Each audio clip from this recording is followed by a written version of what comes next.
Reiki, her brand. She's got formal qualifications in Usui, I hope I said that right, and quantum Reiki, along with extensive training in advanced energy healing modalities, working with clients worldwide through both in-person and distance healing. Julie blends traditional Reiki principles with expanded quantum-based healing techniques. Julie specializes in helping individuals with anxiety, depression, stress, and just restoring an energetic balance, releasing some emotional blockages. All sessions are designed to support physical, emotional, and spiritual well-being. Good morning, good evening, good afternoon, wherever you may be in the entire existence. I am Rocken Larry Locken, and of course, it is my pleasure to welcome in Reiki Master from Heavenly Reiki, Julie Shaw, all the way from the United Kingdom. How's it going, sister? Oh, good morning. It's morning here. So yeah, it's good. How's things over there? Well, pretty good. We're in the past, so you're in the future, so you already know how it is because you're in the future from me. It's yeah, we're still about a half hour short of the midnight hour. Reiki. Okay. So, what I really would like to know is, to start with, where and how did you first find out about Reiki? And when did you become interested in it after that? Was it right away when you first became familiar with it? Yeah.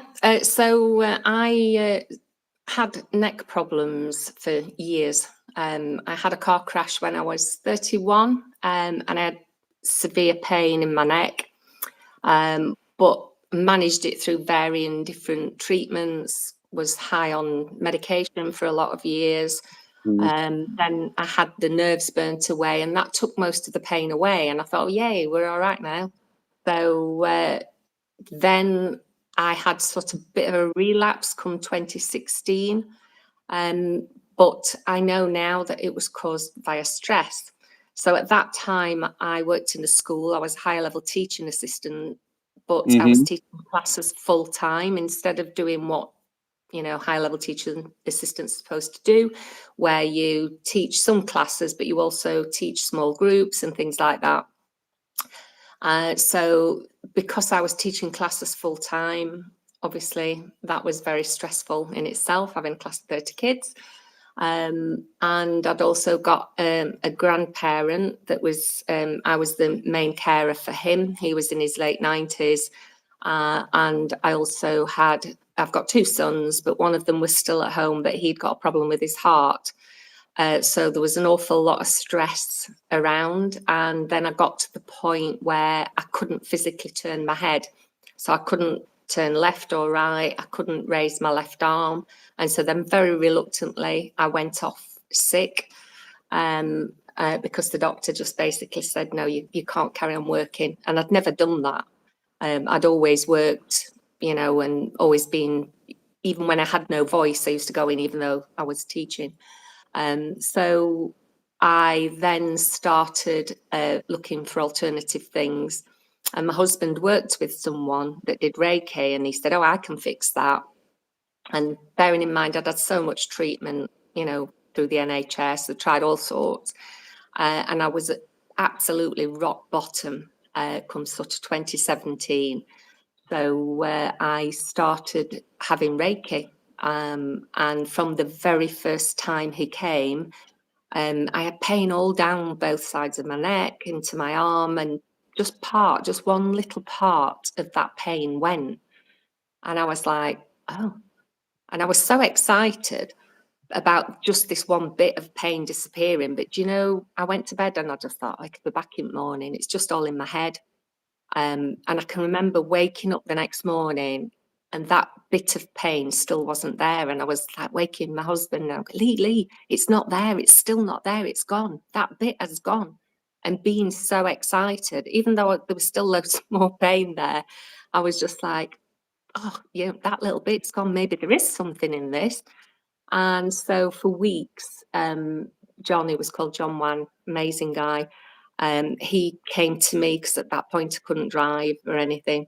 And he used to do Reiki on me, and gradually, bit by bit, it all started to disappear. The depression went, and it was like, oh my God. But then I decided I wanted to learn. So I started to learn. I did my level 1. which is when you're just healing yourself, then level 2, and then eventually Master Teacher level. And here I am, and this is all I do now. So you really went through the training. I mean, you took it seriously and you went through all the levels. I mean, you took the official steps to do it, right? And I think that's wonderful. And I think that's what helps make you so good at it, along with your energy too. You know, it's one thing to just say, "Oh, I'm going to send somebody some Reiki. Oh, I'll send you some Reiki." You know, I mean, I even found myself doing it one time about 12 years ago. Somebody wasn't feeling good. I said, "Oh, I'm going to send you some Reiki." And I thought about it afterward. I'm like, I don't know anything about Reiki. How about send him some loving energy? I don't know anything about it. You know what I mean? And these are fields like Reiki that I'd like to see taken seriously. And you know, to take them seriously, you have to put in the work like that, and have the qualifications are necessary. You know what I mean? I hate to sound like a stick in the mud, but I really think they're important. Do you think the training it is how vital do you think the training is that you actually had for what you do?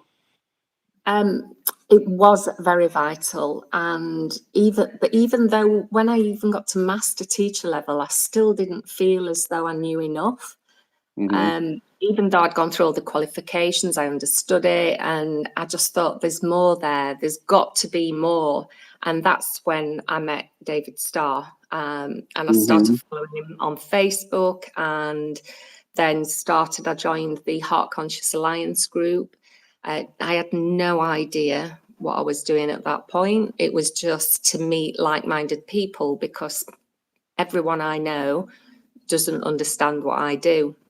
Yeah, Got a David couple. Starr is really, yeah, that kid, he's really something. I call him a kid. He's only about 6 years younger than me, but yeah, he's really, yeah, Yeah, the stuff he's somebody he does. you want to know. Yeah, the stuff he does is incredible. Hmm. So I joined that Heart Conscious Alliance to sort of get to know other people that knew about Reiki and stuff. And basically, we were just doing missions and just healing, getting rid of dark energies and that sort of thing. And then I started doing his courses as well. So before I started Heart Conscious Alliance, I'd signed up for one of his courses, and I've done quite a few of them now. Like from the beginning when I got my master's, and now it's just completely different. So with traditional Reiki, it was all sort of traditional hands-on, where you work down through the 12 Right. placements. But now I know there's a lot more to that. So, I mean, I have had my hands physically pushed off a person when I've gone to touch them, and it's been so far out in the aura. And I was like, whoa, okay, I don't need to be there then. And you just go with it. You just have to trust that, Right. whoever's, because obviously we all have guides, we have angels and all sorts of guides as well. And I just trusted that my guides were doing the best for whoever it was that had got in front of me. Hmm. Um, and then eventually I got the confidence to start doing distance Reiki. And that again was a huge learning curve, because when you've got a person in front of you and you can feel the energy, and you've got them there. And I thought, well, that was easy. But actually, I find distance Reiki better. Hmm. I don't know why. I can't explain it, but you can still feel. You can focus on the head, feel around Absolutely. the head, and you can find where the blockages are. And I just sort of scan with my hand, and then I can find and think, oh yeah, they've got a problem with the shoulder, or oh, there's something there in the lower back, or whatever. And just go with it. And I feel a lot. So like when I connect to people, particularly those with anxiety, I've had so many that have said, oh yeah, I've just come for a bit of relaxation. I'm not really anxious. And then I've connected to them, because I have like protection around me all the time, so that I'm not constantly picking up other people's energy. I'd be rocking in a corner otherwise. Yeah. Because it's so It's a strong when you, problem for some especially, people. Yeah, it's a problem. It's a problem not knowing how to shut that off and picking up everybody's yeah, energy. It can be a it, problem. yeah. And I think that was probably part of my problem when I worked in the school, because I took Hmm. everybody's problems. I used to take them all home with me, because I was such an empath. I Yeah, wanted to help absolutely. everyone, Hmm. and But you you're stuck in can't. a system. Yeah, but yeah, you can't for one, and two, you're in a system. Carolyn Leonard Roberts, my co-host, she went through the same shit. She's a school teacher, and yeah, same kind of shit. There's only Yeah, so much you can do, and you're taking on all that energy, and it's yeah, it must have been a mofo. Yeah, I can imagine. You know, yeah.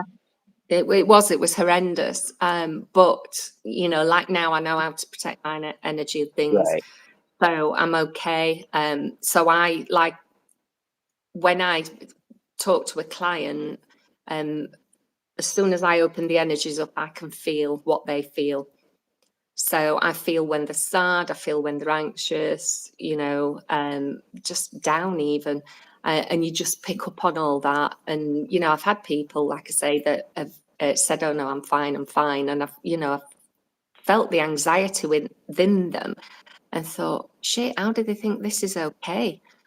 Do you But think they I know, really thought? Do you think that they really thought that they were okay, or were they just trying to put on a good front? I mean, when you're going to get healed, I mean, that's not something you want to get when you're getting healing, or you're talking to your attorney. That's not something you want to hold any. You don't want to hold shit back. Do you think they just didn't realize it? Some of them, or a little bit yeah, of both. I think because like I've had this conversation with quite a lot of my clients, and I Hmm. think because they've been anxious for so long, they think that Hmm. that's normal.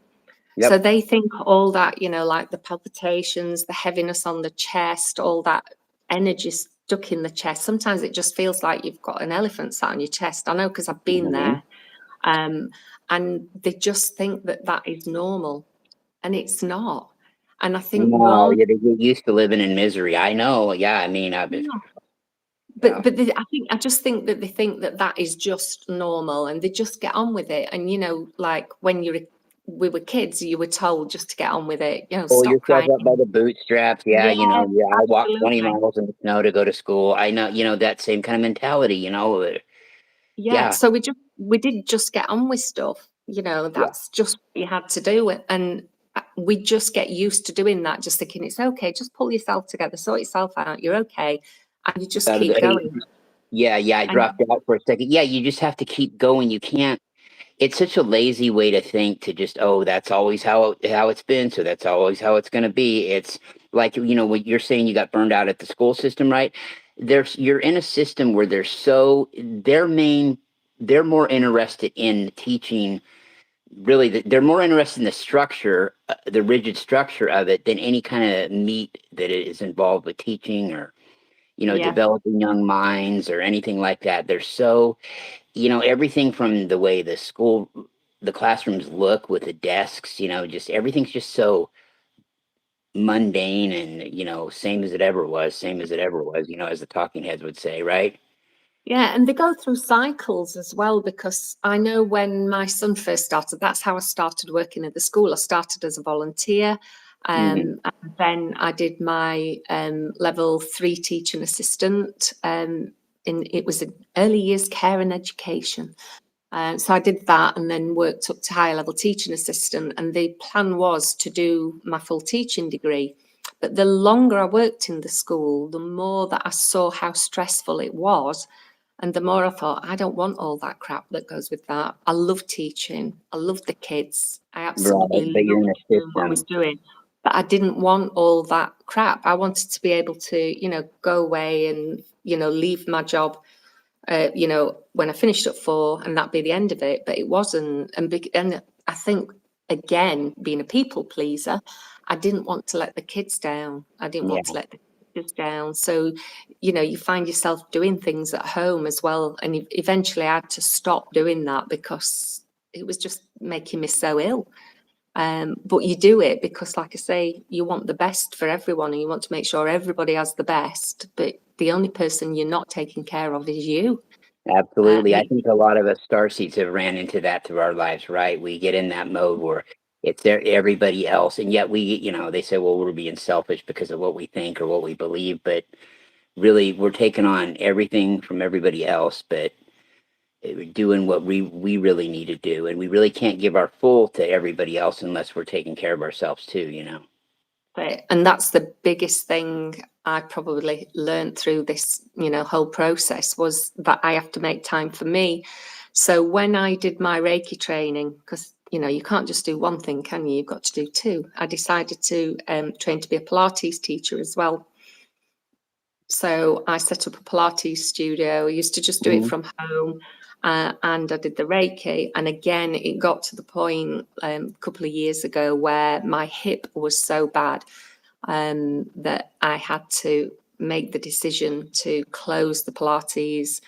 It was very successful. I'd got a waiting list, but I knew, again, because I was always training, I was looking at things for Reiki, I was looking at courses for Pilates, because I was so enthusiastic about helping everyone else. And then one day I just thought, what am I doing? I'm doing exactly the same as I did when I was in the school. So I'm running myself into the ground, making sure everyone else is okay. And I was always saying to all my clients, you need to look after yourself first. Always look after yourself. And I wasn't. I was just taking care of everybody else. And I thought, there's a bit of a cycle going here. So I reluctantly closed it down. And that was really difficult, because you feel that you're letting everyone down. Right. And, the thing is, I loved all my clients. I still see them now. And, it was lovely to watch them progress, and, from them starting and having certain issues, either with shoulders, backs or whatever, and not being able to do certain things. So I had a lovely lady, and she was very skilled in kickboxing, but she couldn't get her own cardigan on and her own coat on. And I worked with her, and within a few weeks she came in and she went, look at this, and she could put her own cardigan on. And that was like, wow. Do you know what I mean? Because Phenomenal. Yeah, we're so programmed we're so programmed to still that to want to believe that none of that works because it's all about big pharma, right? And the yeah, medicine, which we know absolutely. is bad, but at the same time, I mean, we think, oh, that other stuff certainly couldn't work, or else the mainstream medical establishment would be doing it. But Yeah. that's not the case. But and that was the other thing when I was receiving Reiki for my neck. I started my Pilates training, so I was using what I'd learnt in Pilates to get my neck moving again.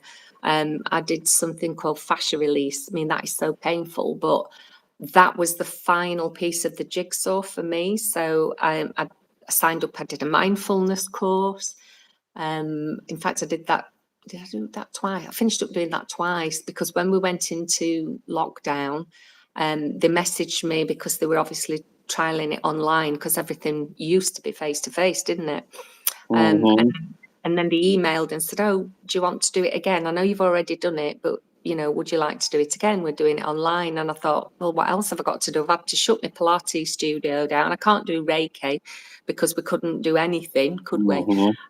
So everything was shut down. So I thought, I might as well do it again. So I did do it again. And then I found out that we were actually the pilot scheme for that. And like it's all online now.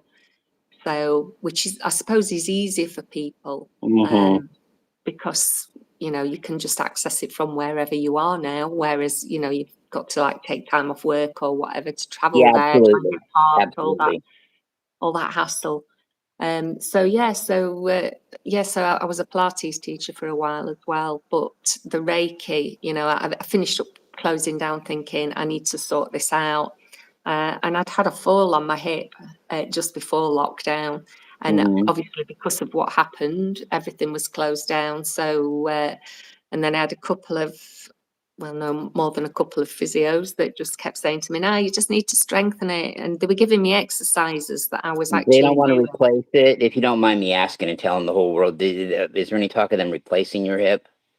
Yeah, that's what they want to do. And I'm Yeah. refusing. Why? Why? So, Why? Why?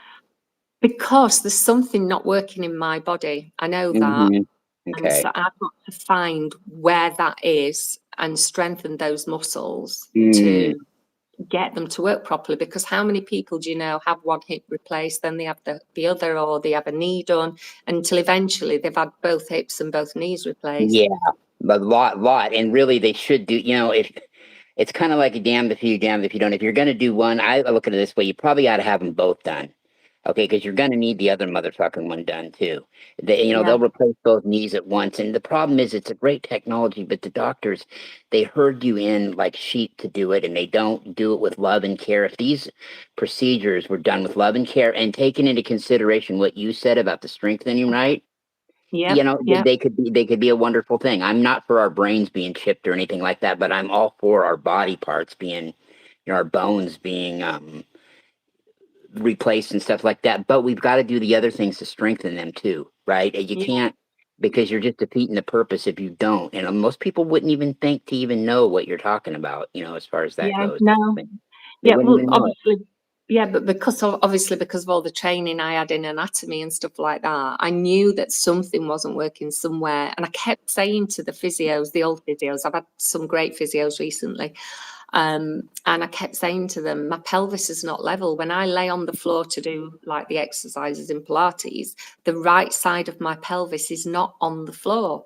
No, you just need to strengthen it. But they were giving me stuff that I was doing all the time. Anyway, long story short, I started working with a chiropractor a few months ago, and she did an assessment. She went, "Your pelvis is twisted." I was like, "Hallelujah!" The pelvic pain sucks. Yeah. Yeah.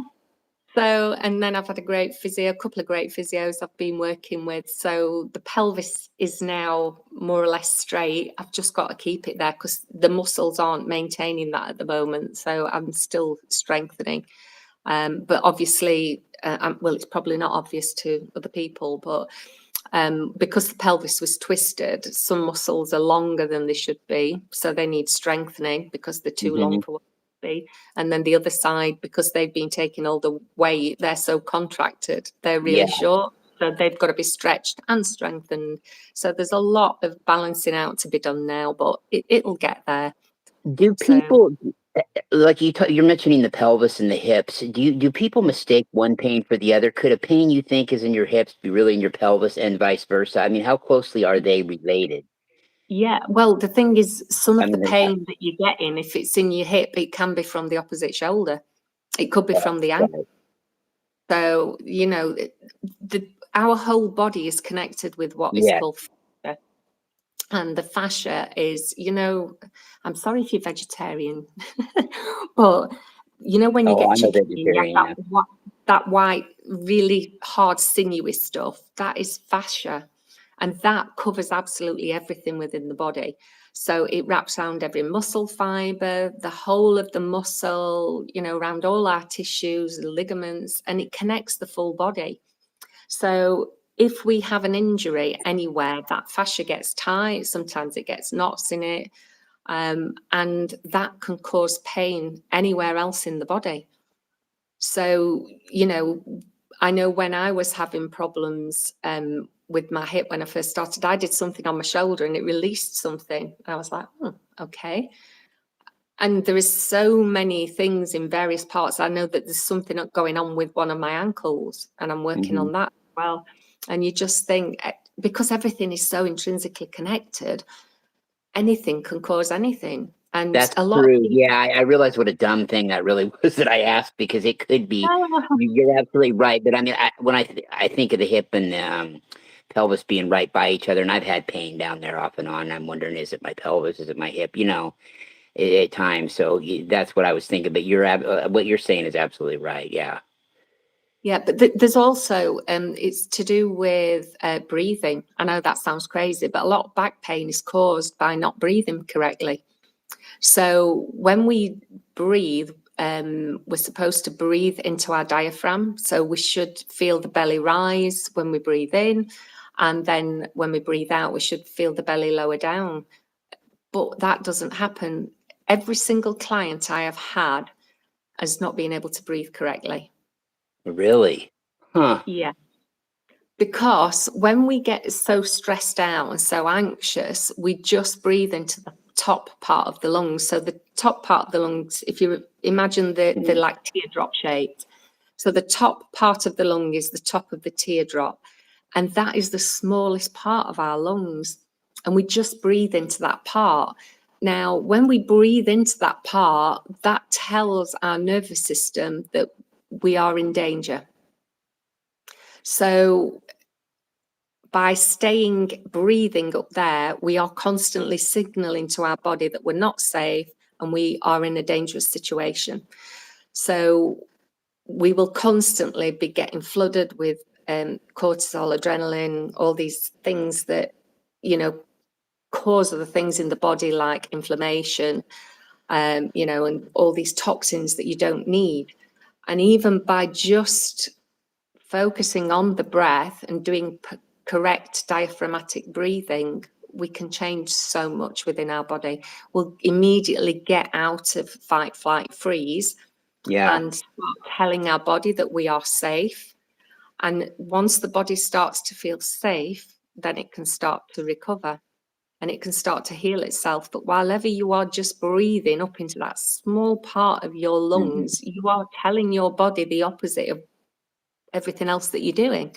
Or not breathing at all. When I get really stressed out like that, I just want to get something done real quick. I'll do that too, but I won't. Sometimes I'll hold my breath even. You know, I got a few last things. I'll hold my breath. For some reason, I'll hold my breath till I'm done. Or try to. That's weird. Yeah, but that again, that's just telling us that we're in danger and we need to calm the body down. So the first thing I teach my clients is to breathe diaphragmatically. And also what's called the vagus nerve reset. So if you look that up, there's a great lady called Suki Baxter, and she's got a YouTube channel, and there's a vagus nerve reset on there, and she goes through all the sort of the science behind it and stuff like that. But the vagus nerve reset, that's an instant reset of the nervous system. So we then immediately get out of fight, flight, or freeze. And you can use it as many times as you want, because all you're doing is calming your nervous system down, telling your body that you're safe. Man, I could sure use that. Yeah, I'm going to get her name from you again after we're off air. Okay, so, okay. But she's great, and she does lots of stuff as well. So I teach the vagus nerve reset and the diaphragmatic breathing, and tell people to do that twice a day. But you can also do, because I always say to people, if you're at work, if you've had a stressful meeting or whatever, go to the toilets, just do it in there. Nobody will know, and you can come out and you'll be all calm again and relaxed. You can do your breathing anywhere. Do your breathing on your way to work while you're stuck in traffic. You know what I mean? Breathing is the easiest thing that we can do to help our body. Does it matter whether it's in through the nose and out through the mouth, or out? You know, I always forget how that goes. You know, and I should know. There are various breathing patterns. If I'm trying to think what that book, there's a fantastic book that I read about the breath. I'll find the title of that and I'll send you that as well. You could put it on the bottom. Excuse me. So so ideally you breathe in through your nose and out through your nose, but like in Pilates, you breathe in through your nose and out through your mouth on the exhale. So anything, the effort, the hardest part of it, you exhale and you breathe out. So if you breathe in through your nose and out through your nose, but you can do in through your nose, out through your mouth. So particularly like when we're releasing things in Reiki, breathe in through your nose and then just breathe it out through the mouth. Just release it, get rid of it. Yeah. And some people have, you know, things like deviated septums. I've had 4 sinus surgeries and probably would need a 5th at some point, you know, and those are a miserable son of a bitch to go through. I'd rather sit through 2 broken legs in a second. They're terrible. Yeah, that must be awful. Yeah, but trying to do your deep belly breathing, that is, you know, one of the things that is the best thing that you can do. And so many people, when they start doing that, because when we breathe into the diaphragm, we expand the lungs, and they expand so much that they push down on the internal organs and give them a bit of a massage. But also, when you breathe into the diaphragm, it also connects with the pelvic floor, which is another diaphragm, and they work in sync with each other. So if you're not breathing into the diaphragm, it can't connect with your pelvic floor. So then that causes all sorts of problems in the body, and again, malfunction. So a lot of people that have got problems with incontinence and things like that, it's because they're not breathing properly. And they're so tense that everything's constantly tight And, because a lot of people think incontinence is just purely, because they're not strong enough in the muscles, but sometimes it's because they're fully contracted and they can't relax. So, the breathing has a massive impact on the body. And it sounds like there's so many possibilities with Reiki, right? That, if you've got a myriad of things going on, it's worth checking out before giving up totally on, finding some resolute with whatever it is you might be dealing with, like you're saying, incontinence, whether it's, the hip pain or a back pain that just won't go away. You've tried everything and you don't really want to, stay hooked on pain pills or whatever. And that's another thing too. Did you ever go down that road with painkillers as far as like having them, give you a shitload? They won't give you any now, even if you're dying. But, I mean, back then they would.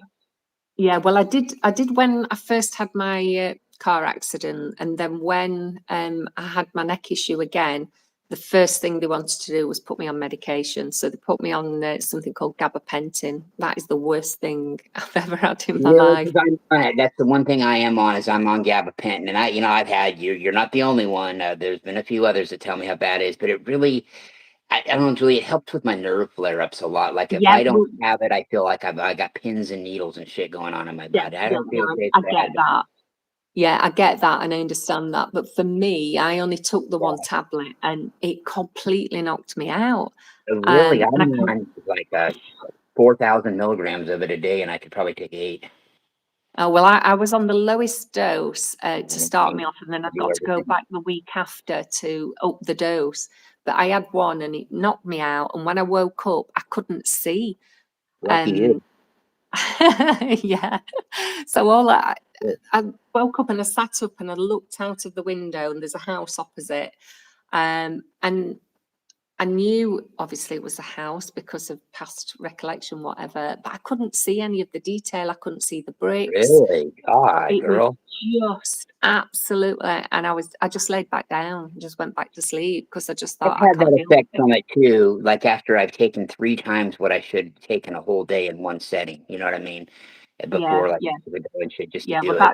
Get high. Yeah, that was just one tablet, and I just said to my husband, I'm not doing this. I'm not taking that. I said, I'm not going down that route again, because when I first had the car accident, when I first started with neck issues, I was on so many painkillers. I was just drugged up to the eyes. I couldn't function properly, and They just won't went. give you any if you're dying now. I mean, you'd be lucky to get a Tylenol if you're dying now in the United States. They won't. I mean, you have to be on hospice and dying, and even then, it's a struggle to get any kind of pain medication. They do not. They won't. They don't give a fuck at all. So they went from pushing it completely, and because they were paranoid by the DEA or whatever, they went completely to the other extreme instead of just tapering it back a little. But you couldn't get one if your arm fell off in America. They'd say take some. Yeah. Well, they do still give you painkillers here. Obviously, they don't with antibiotics. But yeah, that was the first thing they wanted to do. And again, with the hip, they wanted to put me on anti-inflammatories and all sorts. But I don't take anything. I just do self-Reiki every day. Anti-inflammatory stuff. There's nothing worse than hearing, instead of some Vicodin, we're going to give you some anti-inflammatory. Anti-inflammatories, they don't do shit. They really don't. I mean, I'm sorry. Yeah. If you think they do it psychological, then I guess that's all that counts. But yeah, they don't do shit. Yeah. Well, like I said, I'd been there, done that, and I just thought I'm not going down that route again. No. So I don't take anything. And then you're better off not. You're opening up those things. Reiki, what Reiki actually can do though is it can open up those natural endorphins in your brain. Because we have opioids in our brain naturally. They're called endorphins. That's right. You know what I'm saying? Yeah. And it's like the relaxation side of it, because the body cannot heal unless it's relaxed. So you have to be able to relax, and most people cannot relax. They just don't know how to do it, because I've done it once, and I've done probably twice in my life naturally relaxed ever, and it was when I was a little kid. I never have been ever, so I wouldn't know. Yeah, and that's the problem with people, because we are so fixated on keeping moving and doing things that we don't actually relax. And the body can't heal if it's not relaxed. It needs to be in that relaxed state. So if you're, constantly on the go and then you're not sleeping well, how on earth is your body to recover? Because like most of the recovery would be at night when we're sleeping, but if you're not even sleeping well, and you can't sit and relax, and you don't sit and take that time to just be, then how on earth are you going to be able to heal yourself? Oh yeah, So all I the mean, broken sleep people have, and yeah, yeah, for some people, it's almost miserable to go, more miserable for them to go to sleep for a while because it's broken. It's very light. They never really get that good, deep, relaxing sleep that you might have got when you were a kid. Now and then. yeah, that's it. So, but that's what Reiki does. It relaxes you Yeah, completely, and the it did majority of my me. clients fall asleep.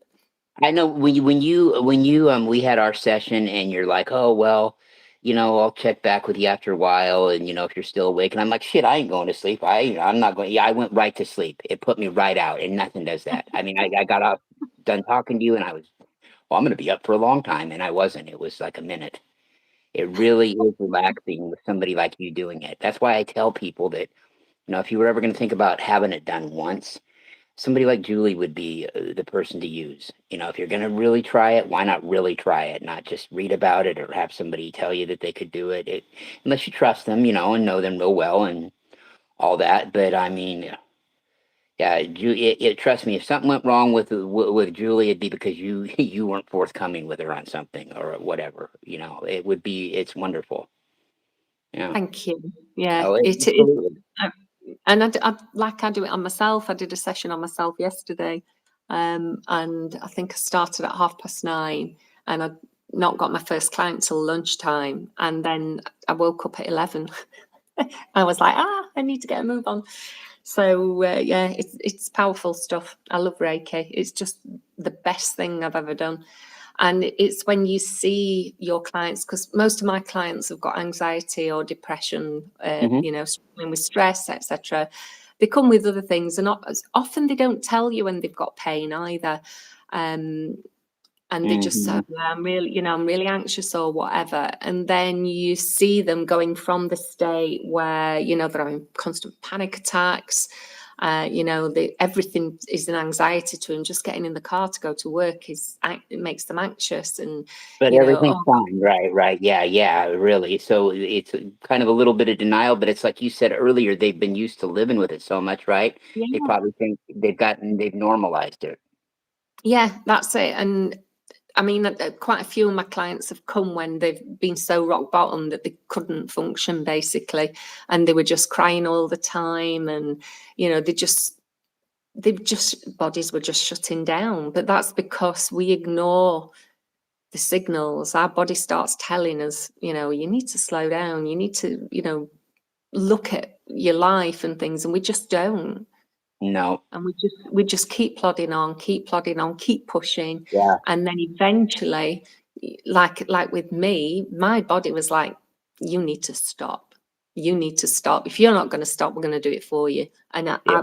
I was shut down, and I couldn't, like I say, I couldn't move, so I couldn't go to work, I couldn't drive, I couldn't do anything. I was just basically shut down, My God. and, Oh, and that's it. And then that's when my Reiki started, and I started having it. And then you start to realize, and you start to think, oh my God, all this, I've caused this myself by yeah. just pushing and pushing and pushing. And there's only so much that the body can take. And eventually you have to listen. But, I mean, I've had people that have had, I had one guy, and he'd had several of his friends commit suicide. It wasn't even 40. And he thought, obviously, that he was going that way. And he was in a proper mess. And like now he's fine, absolutely fine. And he came to me, and it was like, I don't really believe in it, but I've got nowhere else to go, sort of thing. Mm, okay. And now he swears by it. Absolutely. Yeah. I mean, when you have it done right, and I mean, look, I'm as new age and light worker as Starseed as it gets, but still at the same time. But Julie really made me a believer in the technical aspect of it. Of course, I said the right things before about it and all that, to people that, yeah, yeah, it's wonderful. And, Yeah, but to have it really done right. And what I wanted to ask you real quick too, before I forget about you doing Reiki on yourself. Now, do you ever yeah. have anybody else do it on you? Do you try? I mean, if you Would you, if you knew somebody that was, had your qualification you trusted, or? Yes, I do. You know, the likes of David Starr, Yeah. Francesca Rose. Oh, great, two great fucking souls right Yeah. there. Yeah, both Oh, amazing. oh, absolutely amazing. Yep. I mean, I asked Francesca to do my bio for me because that was, again, trying to think how many years ago that was now. It might be 3 years ago, and everybody were having all these amazing bios read, and you never feel fully worthy of something. And I think that's Oh, again a she's big thing with amazing. She's a starting. first ballot Hall of Famer at everything she does. So is David. Yeah. Yeah, and she did my bio for me, and I thought, God, is that me? Is that really me? And yeah, so she was telling me about how I'd create. I wasn't the only one. There was a group of us many moons ago that created a realm of nirvana, which is the realm of bliss and joy, because we wanted people to feel more bliss and joy. And I use that energy all the time now. And I brought that back down to earth. And it was like, what, really? And like a lot of the stuff, now I constantly hear about the bliss and joy energies and nirvana energies. And that's used a lot now. And Phil Barrow, he's another amazing healer. And They're cool guys. Yep. Amir Jahangiri, and another one. So yeah, I go to others as well. It's nice to do it on yourself, but sometimes it's nice just to have someone else do it on you and not have to think about it. You'd rather have, for instance, to put it simply, if you'd rather have somebody scratch your back, or rub your back versus you do it. I mean, you could probably do it, but if somebody you trusted and knew and felt comfortable with it'd be more enjoyable. You know what I mean? Yeah, absolutely. Yeah. So I would have it done with other people, but I'd have to trust them, because Absolutely. not everything is as it seems. So you have to be careful. You'd have to get a good body out, check them out, and plus have a good energy about them. Well, is there anything else that you wanted to touch on before we wrap up? Well, I'd like to do a bit of a healing on everybody, but absolutely. obviously we've also talked about the fact that it can send you to sleep. So if you are driving or if you are operating machinery, then please don't do this now. Just come back to it later and listen to it, because I don't want anybody having any accidents or anything. So just do a quick clearing on everyone, if that's okay. Absolutely. The floor is yours, my sister. Okay, then. So we'll start off by creating sacred space. So I've already created it anyway, but we will do it because it's good practice for everyone to be able to do this. So we're going to take 3 deep breaths in. Just really feel the breath expanding the belly. And then we're going to imagine that there's a golden light coming down from above.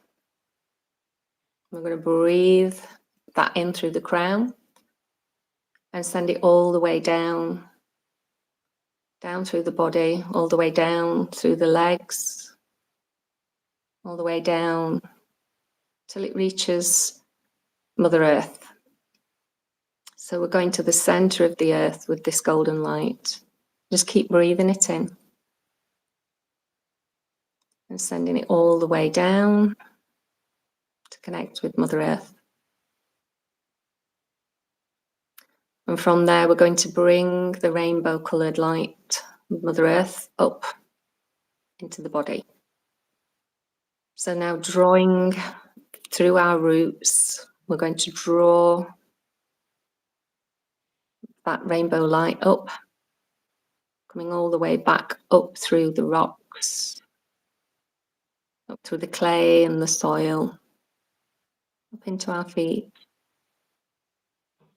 And we feel our legs filling with that rainbow coloured light, coming all the way up through the torso, up into the shoulders and down the arms, all the way to the ends of the fingertips, up into the neck and the head, and then going out of the top of the head and going all the way up to source. Our pillar of light is now connected. So now we're going to breathe in the gold and the rainbow light into the heart. And then we're going to breathe it out into the body. Breathing the gold and rainbow light into the heart. And as we breathe out, just imagine it filling the whole of the body. And each time we breathe out, it expands further out till our body is completely filled. And now we're going to imagine that we are creating a ball of light to surround us. So we're going to breathe into the heart and then breathe it out and imagine a ball of light around the heart, just gradually expanding out into our auric field. And just really feel it expanding until the body is completely covered. And we are surrounded by this ball of gold and rainbow light. And this is our sacred space.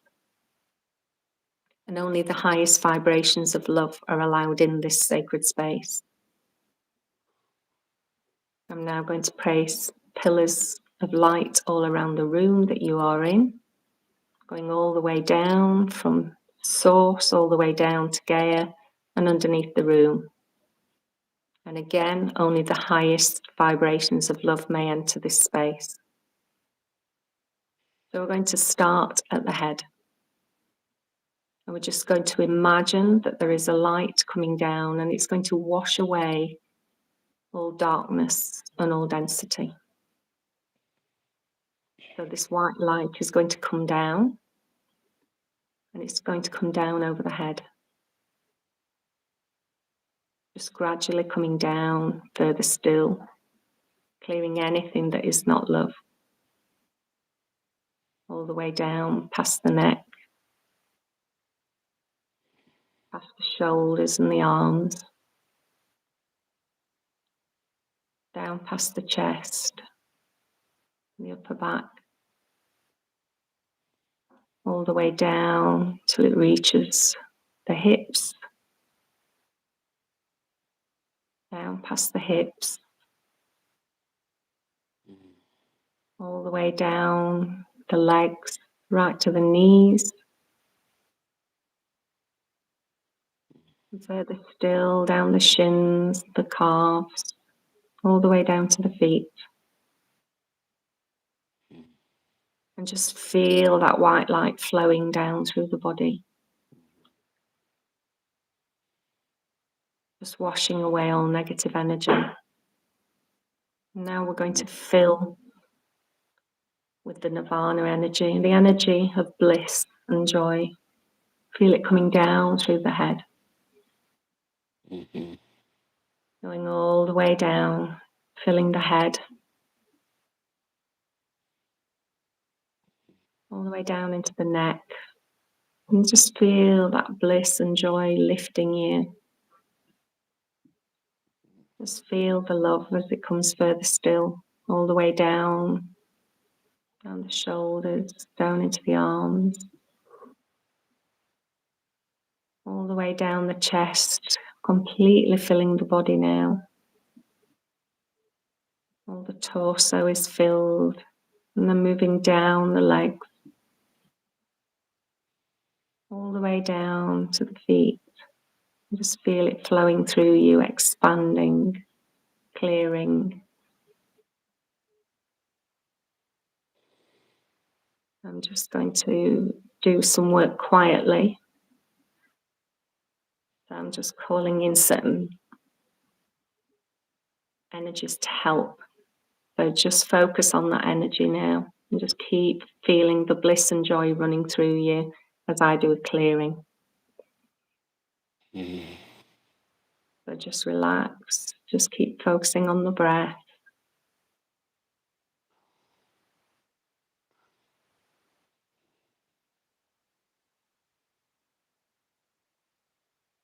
And just relaxing into it.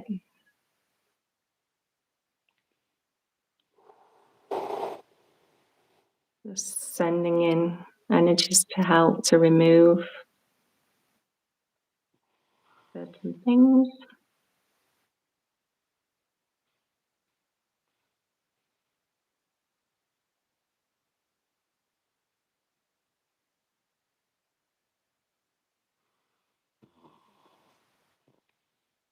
And this will work even if you're watching the replay afterwards. You will still get this clearing, you will still get the same level of service. There is no time, there is no space.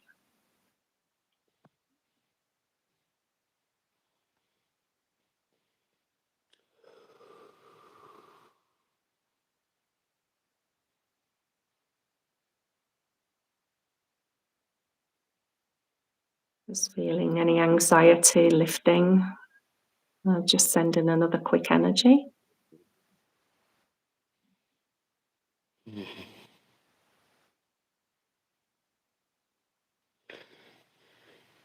Clearing anxiety from the body, making you feel the peace and the calm.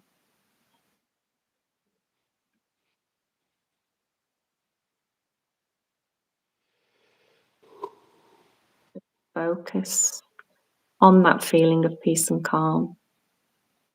We just breathe in the peace and the calm, and we breathe out all stress and tension.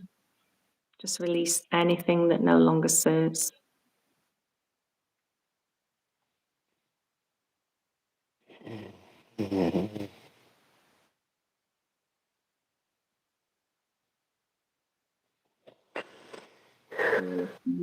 The peace.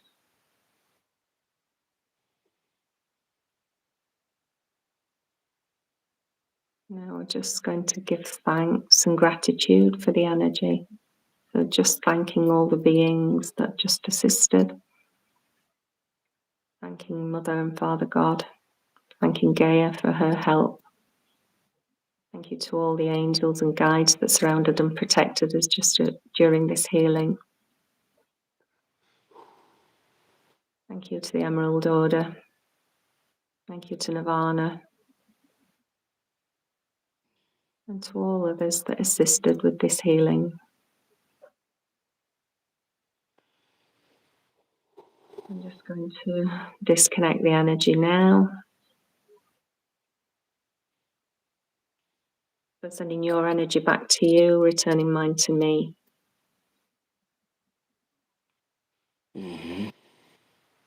Thank you. Okay. How did that feel?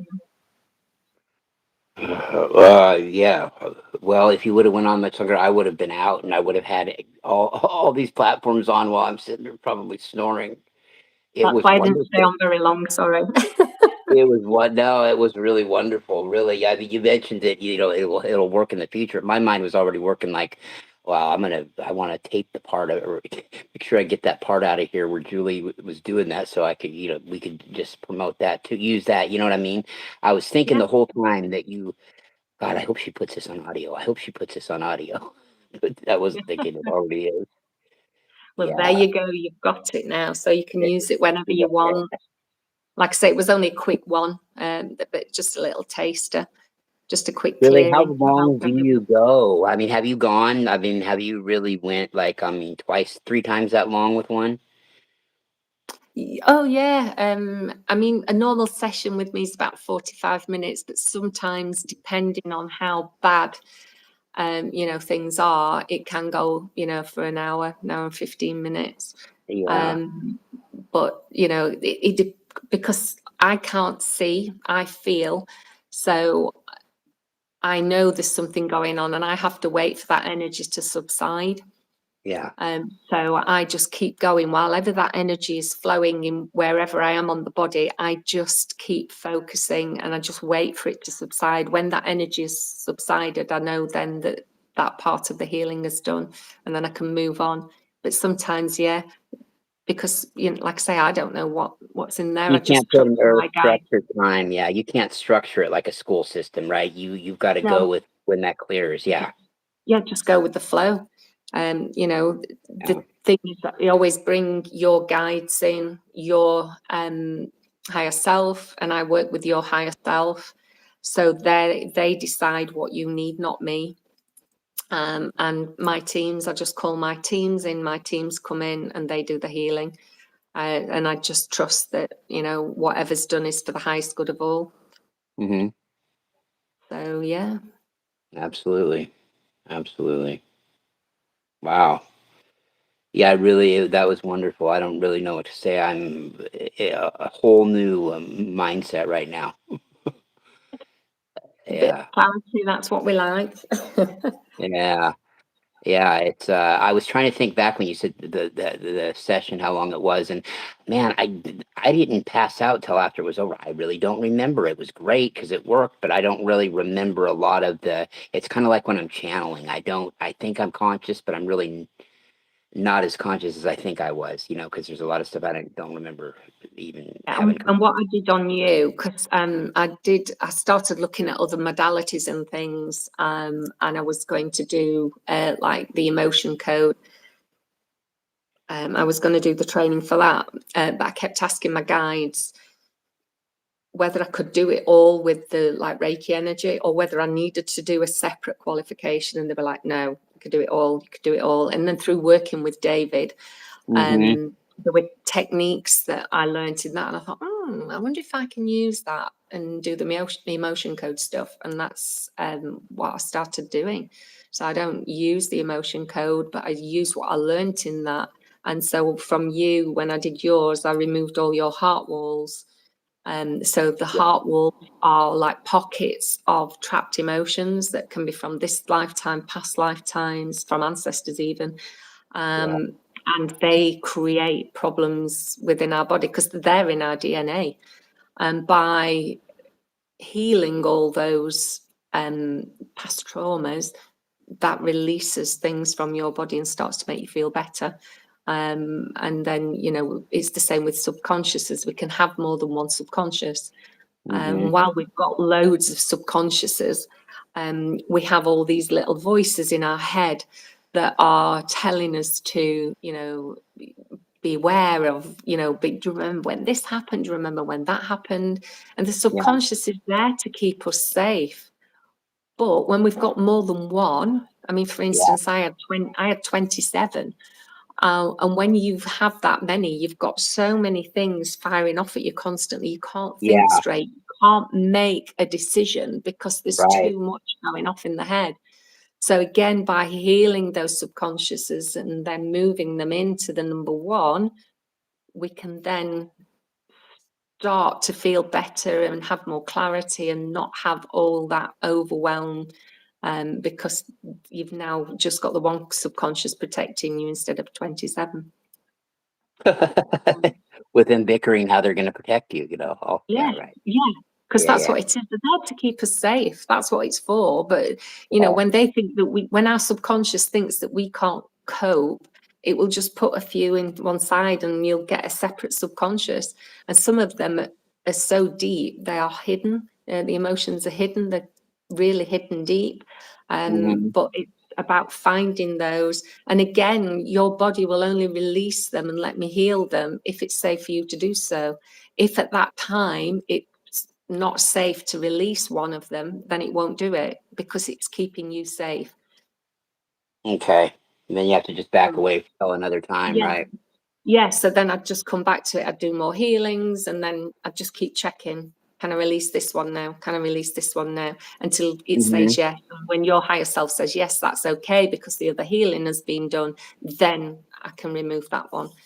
So yeah, there's a lot goes on in my head when I'm doing sessions, but all for the higher good of the person that's there in front of me or the group of people. Yeah, and I was very appreciative of it, and I'm sure they have been too. Absolutely, Julie. Absolutely. You mentioned the DNA thing. That'd be another show we could do. You know, talking about how this stuff's, you know, it's in your DNA, right? It This is. stuff in Everything's your in our DNA. DNA. Yeah, and it's not just from ancestors because people believe that, you know, we get our DNA from our parents, but it goes back way further than that. Oh, God, yeah. And you know, all our past lives right back to the beginning of Mhm. our creation, and that is all in our DNA. And if there are things in there that haven't been healed from, you know, thousands of years ago, they are still going to affect us now. Yeah, And that's I wonder how many people have left this earth playing with no answers because they had looked through every, possible scenario here in this lifetime on earth and with, immediate ancestors like grandparents and parents and issues they may have, right? And they just can't put their finger on it. I'm sure it's been more than yeah. we would like to know. Yeah, and particularly with things like anxiety, Mhm. we can be predisposed to that just from past lives and from ancestors. And I mean, like for our generation, I mean, you're a little bit younger than me, but I know that my grandparents, one of them lived through one world war, but the others lived through 2 world wars. Oh, So you wow. Yeah. imagine, the amount of anxiety and stress that came with that, Yeah. constantly, because I mean, Sheffield was bombed quite a lot. We Yeah, had the the Blitz. blitzkrieg over there. I ask about that, but I mean, you live with people that actually were somewhere that was attacked. The United States, well, Pearl Harbor, okay, yeah, but our mainland wasn't attacked, right?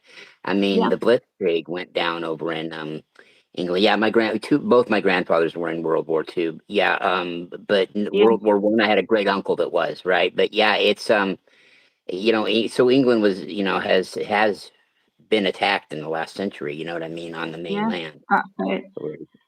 Yeah, and I mean, my grandfather, he was the last surviving firefighter from the Blitz. So he started off as a firefighter, but he went into the RAF, and he went as I can't think of the name of what he does. He worked out all the like how much fuel they'd got and where they could go to. I can't remember what it's called now. It's gone out of my head.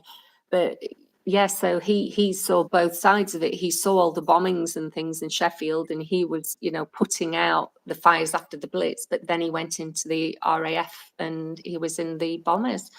And he was one of the engineers that worked out how much fuel they get, whether they'd get there or back there and back okay, and things like that. So there was an awful lot of that, and you imagine the things that they saw. Like he said that every time they went out on a flight, nobody wanted to be the one that was at the back that was doing all the shooting, because they're the ones that got shot first. And he Thank lost God for the so Brits many too. friends. You guys really were the first to put Germany back on their heels a little bit, and they staggered them enough to where they didn't. Yeah, I mean, it cannot be undervalued. The British contribution, of course, to that war. I mean, Yeah.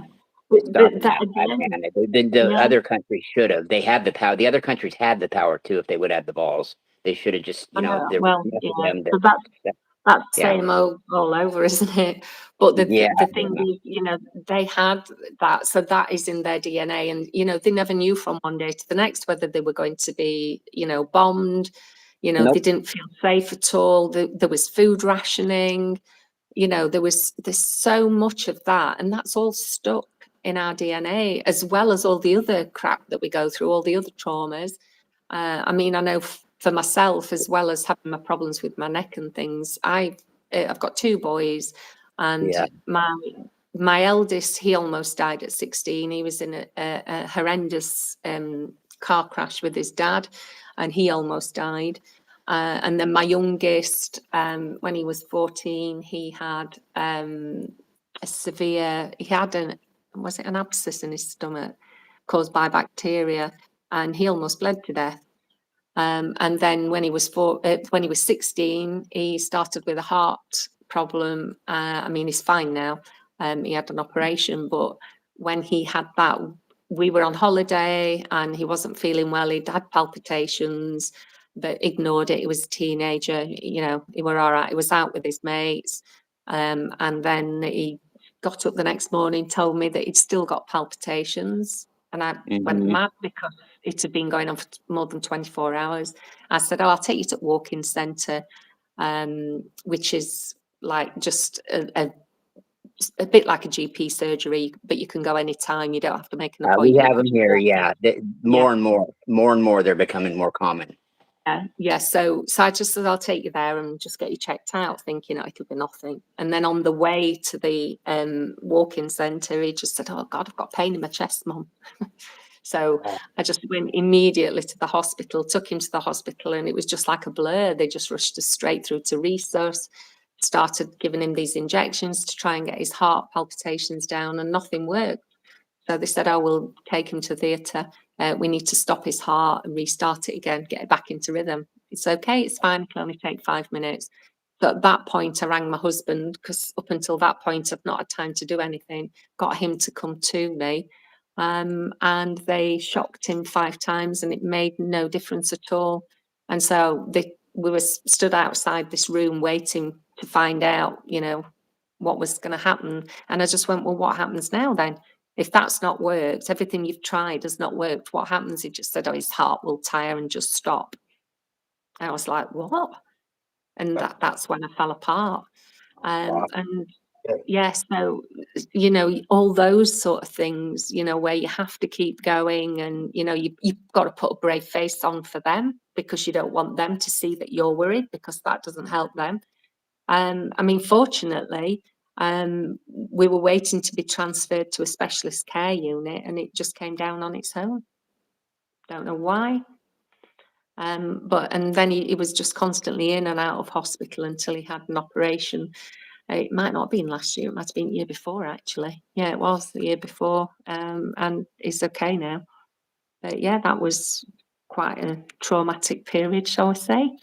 So, but all those things, they're all stuck there, because the idea, when we have emotions like that, the idea is that we sit with them, we feel them, and we then let them go. But we don't. We bury them in our bodies. So we Yeah, push it's them not fun somewhere. because it's not fun, right? Because it really, I Yeah. mean, let's be honest, it's not a lot. It isn't a lot of fun. It's not really a lot of fun to do that, but it's a must. I get it. But also, we are not taught, because of, like I said, with everything that went on with the wars and things, we are taught to have a stiff upper lip, get on with it. Yeah, You yeah. haven't got time to sit and feel anything. So you're not taught to sit with your Yeah, feelings. You're not yeah, get taught over to it. Yeah. feel. And that's why people are in the mess that they're in, because they've never been taught to acknowledge the feelings, to actually feel them.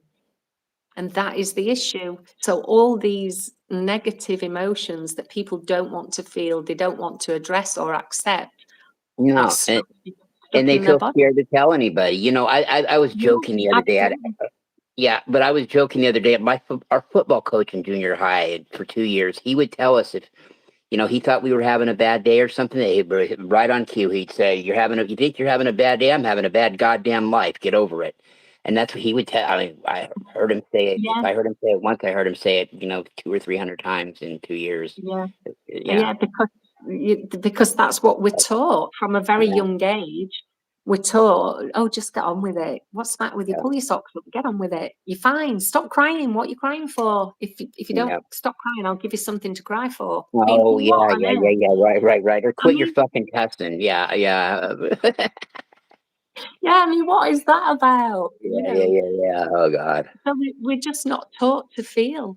We are not taught to acknowledge our emotions, and that's the problem. If we actually acknowledged our emotions and sat with them and actually felt them at the time, then we Yeah. wouldn't be in the mess that we're in, and we wouldn't have all this stored, you know, blockages within our body. And this is Do as what we causes say, not our as we pain. do. Yeah. Yeah, absolutely. Yeah, absolutely. Yeah, do as we say, not as we do, but we're going to let you see and us do what we tell you you shouldn't do. I mean, it's a Absolutely. mixed Yeah. up, shook Well, a up lot of that world. went Yeah. off, won't it? Yeah, definitely. Yeah. Oh, dear. God, amazing. Well, I've really, I've really appreciated you taking the time to sit down and do this. It's really been No, amazing. that's okay. Nice to talk to you. We talk plenty of time on chat, don't we? Yeah, absolutely.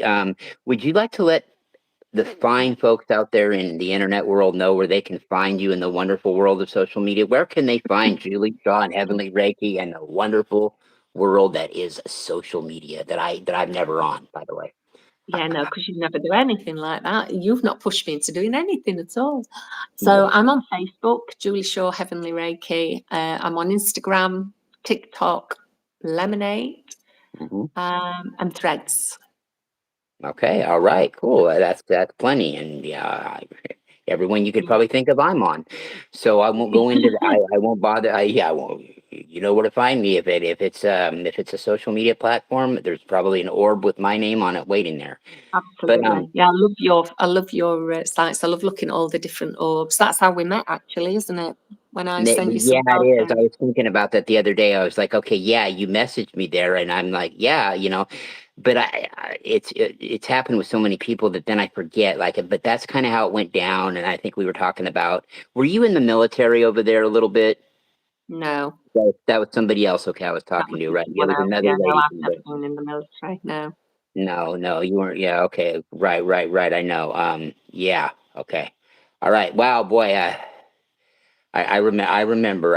I just forgot. It's a time I could never Well, forget if only I could I know, remember. and the thing is, when you've got as many followers as you do, and as many people that send you pictures, how on earth can you remember everything? It's like when I worked in a school, I worked in 6 different classes, so I had 180 kids' names in my head at any one time, and every year that Mhm. changed. So, they used to Yeah, I get always called. wondered how teachers did that. I always wondered how some of them would remember every student that they ever had, or close to I it. think it just becomes part of the norm. Yeah. And when I actually stopped working in a school, I actually stopped registering people's names, and then I couldn't remember. I'd meet people and think, what did they say their name was? Because I think that part of my brain switched off because I'd done it for so many years. I did it for 16 years. And then all of a Hmm. sudden I thought, I don't have to remember names anymore. It's not that important. But then I couldn't remember names. Don't you love that when that happens? That's a fun time. That's real fun when and you like the person or something, or they were really cool, but uh, you know, We're trying to oh, remember who they all well, were and put a name to, yeah, absolutely. It's crazy, isn't it? yeah, and it can't be helped if you mess up. I mean, of course, that it can't be helped, even though they don't hold it against you. You know that they'll be like, God, they didn't remember me. Yeah, it Yeah, it but hap- it happens. yeah. And thing is, like, now I see them and they're behind the bar or out drinking, and I'm like, oh, I used to teach you. This is not Mm. right. Yeah, So well, that's I mean, bizarre. they probably, yeah, well, they probably went on to do other things too. That this is a family show. We won't discuss that. I mean, yeah, I mean, but it is kind of a trip, isn't it? Yeah, it is. It's crazy. I love it. Seeing them grow up. All right, Yeah, Julie. it is. Yeah, go ahead. No, I was just going to say, no, it is. It's lovely, and I see some of them, and they do remember me, so that's nice when they do remember, and hopefully it can be fond memories, not when I shouted at them. But You're not, and they don't come up to you at a supermarket or something, staggering drunkly, and fall into you and go, oh, no, yeah, I've not had that yet. I've not had that not yet. But they yet, go, oh, I no. remember you. Weren't you Mrs. Shaw? And I'm like, yeah. And then I'm like drastically trying to think what their name was because I recognise the face, and then you're just trying to pin the name down. But when you've got thousands of names in your head, it's pretty difficult. Oh, I've had several buddies who all fucked up at the bar run into our old teachers of ours, and it always ends up with them drinking together, though. It's the crazy thing. Oh, yeah, yeah, really bizarre. Oh, that sounds good. Well, they must be okay people, otherwise they wouldn't drink together, would they? No, no, absolutely not. Absolutely not. It's all in the family. It's all in that quantum oneness that we all are. Definitely. Yeah, absolutely. There's probably more to tell, but I don't know anything about anything. So, No. yeah. Anyway, thank you everybody for listening. Thank you to X. Thank you to Yes, thank TikTok. Thank you. you to YouTube. Thank you to Facebook Live. We were going to try to be on Twitch, but it didn't work out. I didn't get to Twitch for Twitch. So, but But nevertheless, thank you. Yeah. Thanks for having me on, and maybe I'll come on again sometime. absolutely, absolutely. And of course, this has been your host with the most from coast to coast, giving up all the toast, giving you coolness, hotness, and everything you could have possibly cosmically wantedness. Rockin' Larry Locken, saying so long and wherever you may be, somewhere out there. All right. Julie, I'll be with you. Here, I got to process a few things Okay. and I'll hit you up on WhatsApp here in a bit. Okay, cool. Cool. Speak to you soon. Take care. Bye, everybody. Bye. Bye-bye. Goodbye, Facebook Live. Goodbye, YouTube. Yeah, this is the part where I love, because then I always forget how to close out of everything. End.